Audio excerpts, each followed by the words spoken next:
Bonjour, bienvenue au Biblos. Alors nous sommes au cœur de cette belle endormie en compagnie de Junior, le directeur des caves. Bonjour Junior. Bonjour Agnès. Junior qui a fêté ses 50 ans il y a 3 ans, en même temps que les 50 ans des caves, n'est-ce pas, puisque tu es né le même jour que cette boîte de nuit. C'est dingue. Je suis né exactement le même jour, le même mois et la même année que l'inauguration de l'hôtel Biblos. Voilà. C'est fou. Le 27 mai 1967.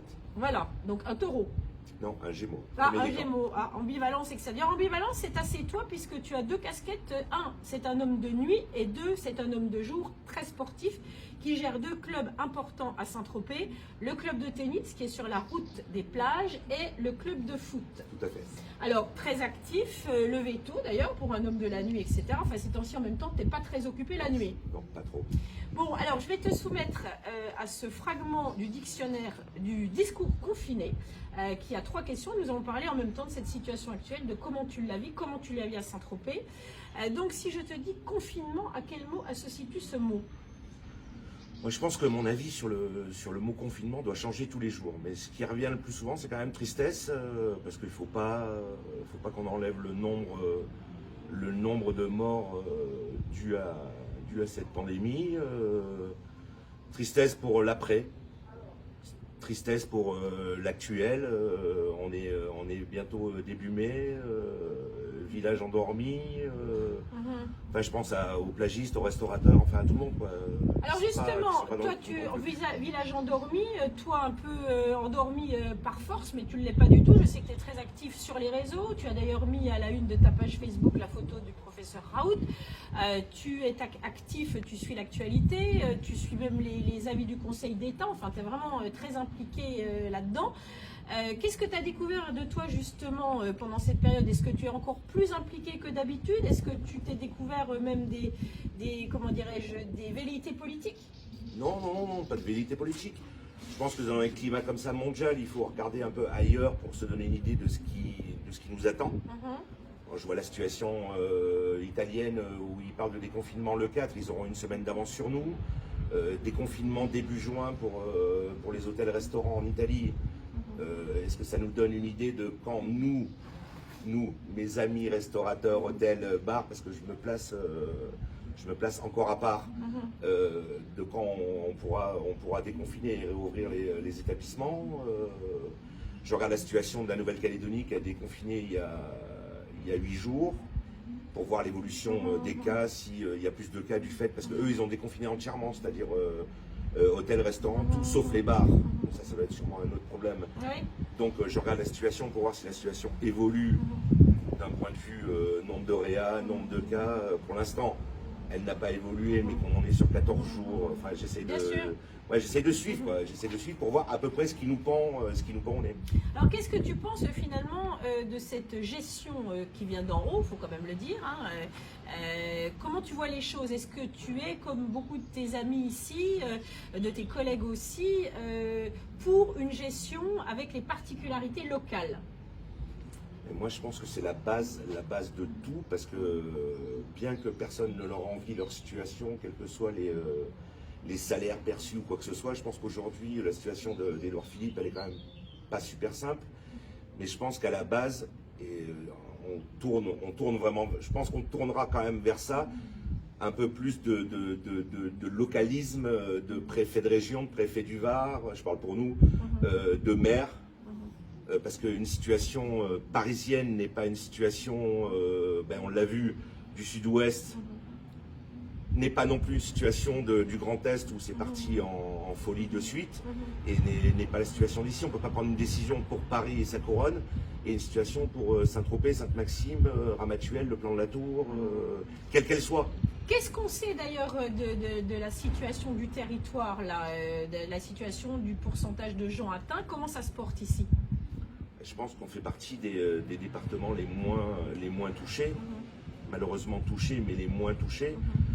Après, mon avis là-dessus, il est un peu tranché. Je pense qu'on aurait dû un peu plus cloisonner, ou les départements, ou même nationalement, et je pense que ça... C'est-à-dire fermer les frontières, y compris les frontières de Saint-Tropez, par exemple? Non, bloquer les frontières françaises, on aurait peut-être été moins ennuyé. Je vois quand même le cas du Portugal. Enfin, en France, j'ai l'impression que on regarde la télévision en boucle. Et on nous annonce toujours les mêmes choses, mais on nous donne surtout les cancres. L'Italie, l'Espagne, la France, mais on ne nous parle pas des pays où ça a plus ou moins bien fonctionné avec d'autres systèmes. Le Portugal, fermeture des frontières, géographiquement c'est plus facile. Un seul pays frontalier n'empêche que... Mais après, je suis pas là-haut pour prendre des décisions et c'est facile. Enfin, en ce moment, on n'a que des grands spécialistes de tout sur Facebook, sur Insta ou quoi que ce soit. Je ne me revendique pas en tant que tel, mais chacun a un avis sur tout. Alors, en tous les cas, en ce qui concerne ton activité, évidemment, j'imagine que c'est soumis aussi à la décision de la famille Chevannes d'ouvrir ou pas. Enfin, est-ce qu'ils vont ouvrir le biblos? S'ils ouvrent le biblos, est-ce que les caves seront dans la foulée ouverte? Est-ce que tu imagines une possibilité de boîte de nuit, la fameuse boîte de nuit, les Caves du Roi, mondialement connue, qui a accueilli la planète entière, les stars, tous les gens également, nos enfants, etc. etc. Comment tu vois le fonctionnement d'une boîte de nuit masquée avec gel hydroalcoolique? Est-ce que c'est envisageable? Non, pour l'instant, pour que ce soit bien clair, la dernière roue du carrosse, je pense que nous, on est après. Donc aujourd'hui, le fonctionnement des Caves du Roi en tant que tel, à leur lieu habituel, je ne le vois pas du tout. À moins que, parce qu'on parle, on avance beaucoup sur des dates, mais on est quand même que fin avril. Si on se met à fin juillet, c'est dans 2 mois. Exact. Dans 2 mois, qui sait quelle sera la situation sanitaire mondiale, française, européenne? Voire d'ailleurs peut-être mi-juillet, ce qui finalement de toute façon ici est le gros début de la saison. Donc tout après, est encore possible. Ouvrir les caves masquées avec... sincèrement... C'est un peu ce que tu disais, puisque comme tu te renseignes beaucoup de ce qui se passe à l'étranger, tu me disais tout à l'heure qu'à Miami, de la même manière, les plages ont prévu un écart de 1,50 m à 2 mètres. Ouais, ils ont prévu un écart de 6 pieds, donc 1,80 m. Voilà. Et pour l'instant, ils vont déconfiner zone 1, zone 2, ce sera les hôtels, bars, restaurants. Les boîtes ne sont toujours pas prévues, même dans la zone 2. Donc, Alors Junior, si je parle de ton autre casquette qui est très intéressante aussi, qui est celle de la direction du club de tennis par exemple, là c'est vrai que je comprends tes interrogations. Pourquoi nos enfants, nos amis et nous-mêmes ne pouvons pas nous jouer au tennis, alors qu'effectivement, par ailleurs, la fréquentation des grandes surfaces peut être finalement un peu plus risquée. Ben, on repart sur le problème national, c'est-à-dire qu'en tant que président du tennis, au moment où la Fédé de tennis a demandé la fermeture des clubs affiliés à la Fédé, comme nous, j'ai fait fermer le tennis. J'ai pas attendu la réaction de la 3F pour faire fermer le club de foot aussi, c'est-à-dire faire fermer l'accès au stade avec la directrice des sports ou avec monsieur le maire. Mais aujourd'hui, on se rend compte qu'une décision parisienne où ils voient le tennis avec 800, 1000, 2000, 3000, 4000 membres et une décision tropézienne où au tennis on est 200, je pense que ce serait plus facile à gérer que les gens aient au tennis, mais après c'est encore une histoire de déplacement. Une histoire de respect ou de pas de respect, de s'embrasser, pas de s'embrasser, de se serrer la main. Toi, ce que tu voudrais finalement, c'est donner la responsabilité individuelle, c'est-à-dire que chacun soit maître de ce qu'il fait et qu'il décide finalement en fonction de sa propre situation, l'âge, l'obésité, la fragilité, en cas de maladie, etc.